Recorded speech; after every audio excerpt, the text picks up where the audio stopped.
ฝ่ายเส้นนี้แมนฝ่ายพญาผมฝ่ายพระโบรมเพิ่นอ้อมปราสาทเอามาผูกแขนลาดกันหาสาลีฝ่ายนางพุทธดีผูกเอาลูกไผ่กับทั้งพระทอนไทยองค์เวสสันดรสาวจิตะนาครเพิ่นว่าฝ่ายวิเศษกันได้มดเขตกันปอบกันไผกันเสนียดจังไร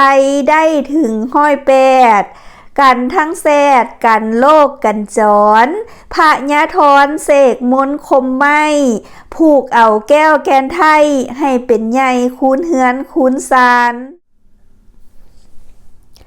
กราบสุขสบายดีพ่อแม่พี่น้องป้องป่ายและ FC ทีน่าฮักของจันสุขทุกคนกลับมาพบมาพ่อกับจันสุขสาวลาวในต่างแดนคือเก่าคือเดิมแล้วมื้อนี้จันสุขเองเนาะก็มีคำผูกคอต่อแขนสำหรับเด็กน้อยหรือว่าน้อยนำเอามาฝากพี่ตอนน้องคือเก่าคือเดิมคือจังว่าตอนนี้เนาะพี่น้องจันสุขได้ออกปึ้มเล่มใหม่เนาะปึ้มเล่มใหม่มีเล่ม2แล้วก็เล่ม3อันนี้เป็นปึ้มเล่มที่2เนาะและบทที่ว่าจันสุขเว้าไปบางกี้นี่ก็แม่นคำอวยไซให้พรหรือว่าผูกคอต่อแขนสำหรับเด็กน้อยหรือว่าน้อยนั่นเองแล้วบทนี้เนาะตะกี้ตะกอนเนาะผู้เฒ่าเพิ่นว่าบทนี้เฮาสามารถผูกคอต่อแขนเด็กน้อยเนาะเด็กน้อยที่ว่าให้แอวกลางค่ำกลางคืนเนาะนอนบ่หลับดีนอนบ่แก็บนะบทนี้ก็สามารถนำไส้ได้เส้นเดียวกันคือจังอยู่ในบทนี่เนาะเพิ่นจะบอกว่ากันแซดกันจรเนาะกันแซดกันจรนี่แม่นกันพ่อเก่าแม่หลังไม้น้ำยิกน้ำหยอกเนาะเพราะฉะนั้นบทนี้สามารถนำไส้ได้เส้นเดียวกันเนาะเฮาก็ท่องบทคาถาเนาะท่องบทอวยพรนี่ว่าซั่นซะแล้วเฮาก็เอาเป่าเนาะเป่าใส่หัวหรือว่าเป่าใส่แขนเด็กน้อยเนาะก็จะได้อยู่ดีมีแฮงนั่นเองเนาะเดี๋ยวเฮาจะมาฟังคำอวยไส้ให้พรหรือว่าคำผูกคอต่อแขนสำหรับเด็กน้อยบทนี้เนาะคือจังบทนี้ว่าอยู่ในบทนี่เนาะกันแซดกันจรย้ำอีกเทื่อนึงเนาะเป็น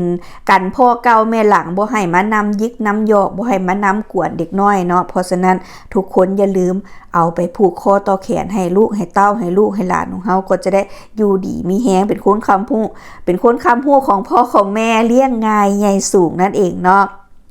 เขาจะว่าให้กวดหนีดีกวดเข้าหรือว่าให้กวดหนีดีกวดใส่เนาะ32ไฮแลนด์มา32ขวัญไฮแลนด์มาเต้า90ขวัญไฮแลนด์มาโฮมบทหรืออีหยังต่างๆอันนี้มันคำนำหน้านี่ทุกคนเอาใส่เอาเองเนาะหรือว่าจะเว้าแบบจันสุกเว้าก็สามารถเว้าได้เลยเนาะ44ฝ่ายเส้นนี้แมนฝ่ายพญาผม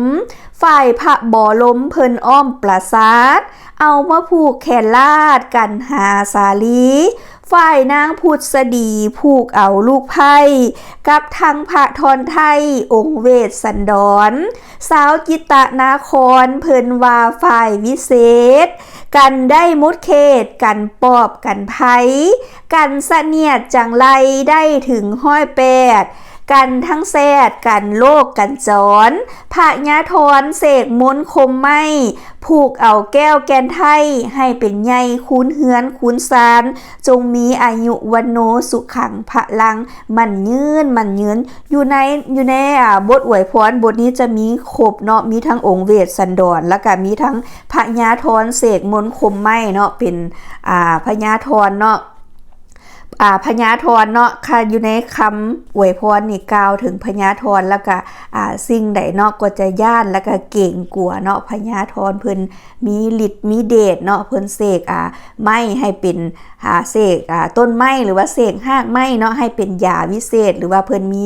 ฤทธิ์มีเดชมีมนต์พระคาถาอย่างต่างๆเนาะเพราะฉะนั้นอยู่ในบทนี่เมื่อนำเอามาผูกคอต่อแขนให้ลูกให้เต้าแล้วก็จะได้อยู่ดีมีแฮงอยู่เย็นเป็นสุขนั่นเองนะจ๊ะทุกคนเนาะถ้าว่าผู้ใดสนใจปึ้มอวยพรต่างๆสามารถทักหาจันสุขได้โดยตรงทางอินบ็อกซ์หรือว่า Messenger ขอความเพจนั่นเองเนาะแล้วบทนี้เป็นบทเก่าบทแก่บทนี้มาตะกี้ตะก่อนเนาะซึ่งหมอพรเพิ่นนำเอามาผูกคอต่อแขนให้ลูกให้เต้าให้ลูกให้หลานให้อยู่ดีมีแฮงนั่นเองและอยู่ในปึ้มนี่ก็มีคำบูชาคันใดเฮือนนำเนาะคำบูชาคันใดเฮือนคันใดซัน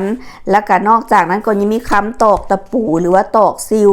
แล้วก็จะมีคำ เนาะถึงว่าปึ้มของจันสุกนั้นจะหัวน้อยแต่ว่าก็มีหลายบทแล้วนอกจากนั้นก็ยังมีคำตอกตะปูหรือว่าตอกซิวเวลาขึ้นบ้านใหม่หรือว่าขึ้นเฮือนใหม่นั่นเองแล้วก็ยังมีค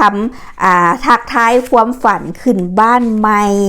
แล้วก็ยังมีคำเปิดห้านใหม่เนาะเมื่อเฮาปลูกห้านใหม่ขึ้นมาแล้วก็มีคำเปิดห้านใหม่หรือว่าปลูกเฮือนใหม่ใส่หญ้าเต็มอยู่ในปึ้มเล่มนี้ก็มีเส้นเดียวกันเด้อพี่น้องและ